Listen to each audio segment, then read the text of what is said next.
So I wanted to do a recap of some of the things that I missed during the week that were somewhat major but overshadowed by other videos. And what I'm going to be doing is just taking 3 news stories each week and trying to cram them into one. Similar to other programs on YouTube, but I'll be picking similar stories at best and trying to theme them around my subscribers, the ones that subscribe for the news stories, and not just Pokemaniacs. So with that said, this is similar to what you missed, just 3 times of it in one video, if that makes sense. And I understand if not everyone wants to watch these. At the same time, they're not news stories that are extremely major. But with that said, let's get on with it. So SEGA is planning to revive major IPs as of leading up to 2020. This is over on IGN, and there's something called the Road to 2020 document released following the March 31st, 2017 end of fiscal year, and it shows multiple games that are going to be developed, several of which look like apps, but they might just end up being put on the Nintendo Switch because that's kind of similar to the way they look. And then they're talking about not only digital game fields, but packaged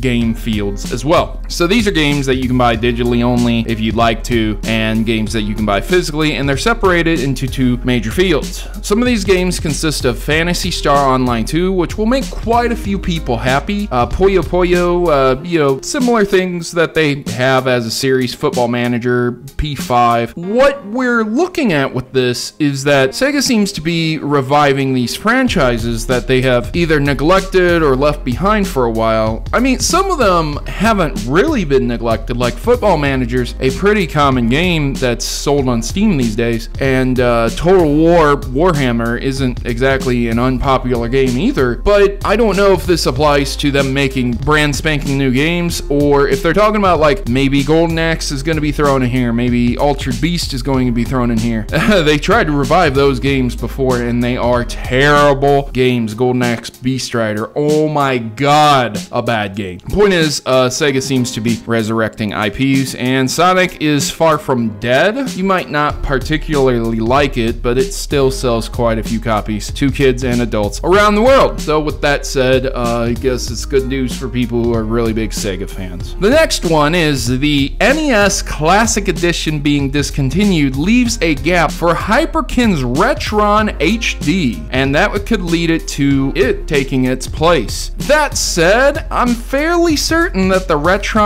HD, which is similar to aftermarket consoles, just plays the cartridges. I'm not 100% positive if they even actually play any ROMs, if you can plug in a USB stick or an SD card. I'll let you check the links in the description below, but the highlights here is that you can play games from both NTSC and PAL regions, which is a big thing, and you can display them at 720p on the screen, which is another big thing for consoles, because back in the day, the best you could hope for was 360 or 480i. Sometimes, most Nintendo games didn't go natively into any type of resolution that you would personally want to see on a TV these days. That said, you could still play them, that's not the problem, it's just nice to see them being upscaled in some way, shape, or form. The console does come with a controller that is actually 10 feet long instead of the laughable 3 feet long NES controller, and it also comes with a micro USB charging cable. They announced this earlier in the month, and Retron HD seems to be building upon the success of the previous console, as this article says, but I would like you to take into account that this is kind of what they do. They make aftermarket consoles, so I don't know if someone was thinking that they're trying to just build on the success. This console is only going to be $40, $50 in euros. That's all they've said so far. The Retron 5 supported 10 different systems, which was another console that you could get. And there's plenty of other aftermarket consoles that you can purchase. I would like to highly personally recommend the Generation Next for the NES clones. It really secures your NES cartridge to make sure that it's making a proper connection, and I've had very little trouble out of mine. I unfortunately had to sell it when things got tight and I wanted to go to college, so I did what I had to do and sold a chunk of my collection. With that said, this is a welcome change because this Hyperkin here is basically all you're going to be able to get unless you're willing to shell out $200, $250 to $300 for a hacked NES Classic Edition. Taking into context that this can actually play the carts, and it actually does look like an NES, kind of, with the paint that they have chosen, I think it's a fair trade-off at the very least. At least you're not spending $200 to $250. If you have a few carts lying around, this might be a viable option for you, because at the end of the day, the carts that you probably have lying around might possibly be the only games that you actually want to play for the NES. There are quite a few good ones, but there's also a massive amount of not so great NES games. They aren't as bad as Atari, but to say the least, what they considered a game back in the day was pretty crazy sometimes. So the final story comes from IGN as well, with an event Pokemon update. Generally speaking, I do these kind of updates where I'll let people know what type of Pokemon are coming out. This is a big deal on my channel because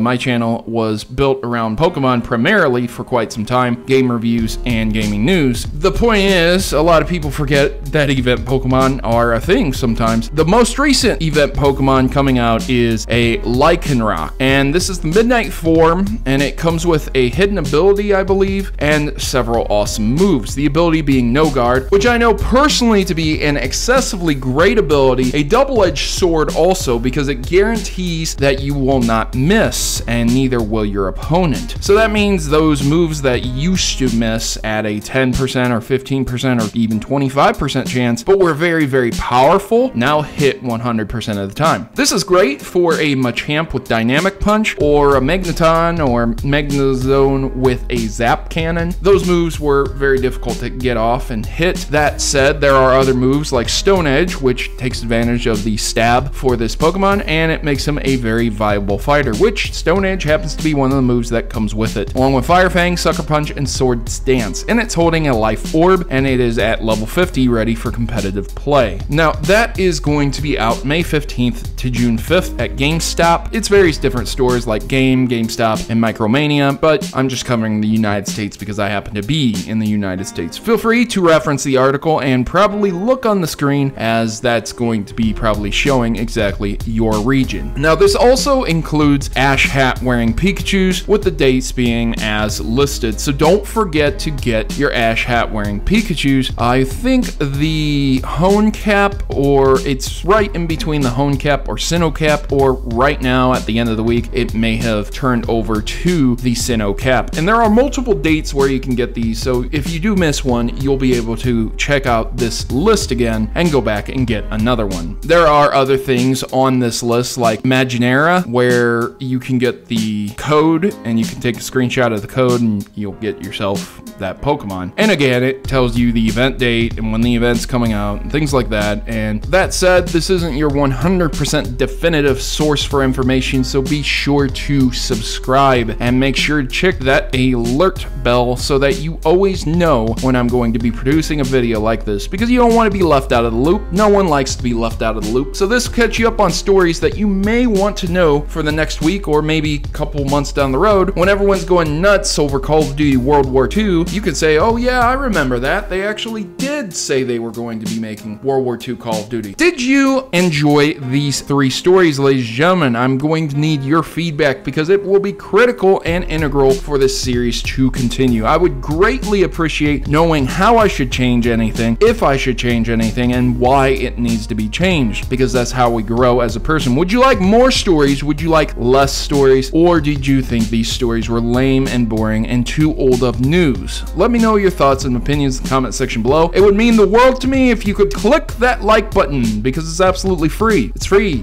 to support me. It's amazing. The digital world we live in, all you have to do is click a button and you've supported me. I know, it's insane. I never thought we'd be here at this point in time. I'm not a bum on the street asking for change. I'm just asking for your thumbs up. So am I a cool enough guy to receive those thumbs up? Let me know in the comments. And as always, I've been your host, Protomario. I'm signing out. Good gaming. God bless. And thanks for watching.